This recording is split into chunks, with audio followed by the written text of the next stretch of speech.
When I say this is a must-watch, this is a must-watch. Jen Psaki was on fire today, tearing up the fallacy that all the mass tragedies that are constantly occurring in this country are solely a result of a mental health crisis. Listen to some public officials answer questions after a mass shooting in this country.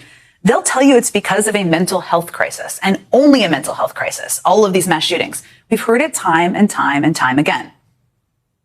Guns, no guns, it doesn't matter. You have people that are mentally ill. I don't want to take guns away from law-abiding citizens. I want to focus on the people that have mental illness. Anybody who shoots somebody else has a mental health challenge, period. We've talked about the need to improve mental health in this country, and that's been a driver of a lot of these shootings. We have people, though, with mental health that we're not taking care of. We have a mental health crisis that often disguises itself as gun violence. We also do have a mental health epidemic across this country, Chuck, that really is reflective of a hunger for purpose and meaning.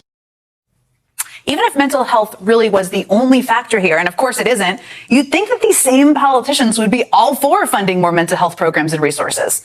But that doesn't seem to be the case. For example, Medicaid is the largest payer of behavioral health services in the country. They support lots of mental health funding. And time again, Republicans in Congress have continued to slash Medicaid. And take a look at the 10 mostly red states that haven't adopted the Affordable Care Act's Medicaid expansion, which basically means they're declining extra money from the federal government that would help cover mental health care for lower income families. So lots of the same people who are saying gun violence is a mental health issue are refusing to provide more coverage for mental health services.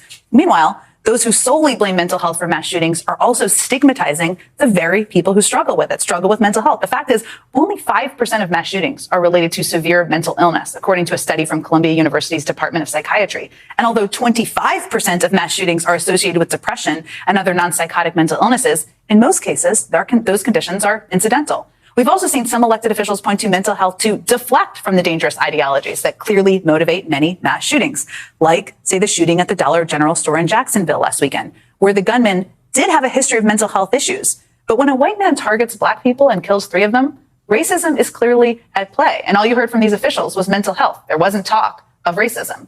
Now, meanwhile, consider this. Mental health is an issue everywhere.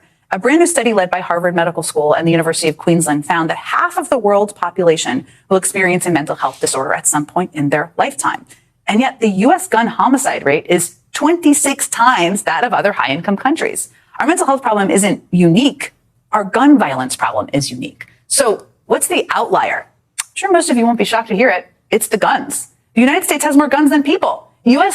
civilians have an average of 120 and a half firearms per 100 people, more than 1 per person, which is the biggest in the world by a long shot. So the Republican argument that a mental health crisis is the only reason we have a horrific gun violence problem in this country just isn't accurate. It's also a big cop-out. Mental health is a big issue here and everywhere. And there's no question we need to be better as a country in funding care for those who are struggling with loneliness, anger, and isolation. Many Republicans who are outraged about the mental health crisis have the power to vote for that funding. But there's a long list of complex societal issues that could lead someone to become angry or radicalized enough to want to commit a mass shooting in any country. The only reason someone here in the United States can act on it so easily is that they can go out and buy a gun in a matter of days, if not minutes. And that is inherently an American problem. If you listen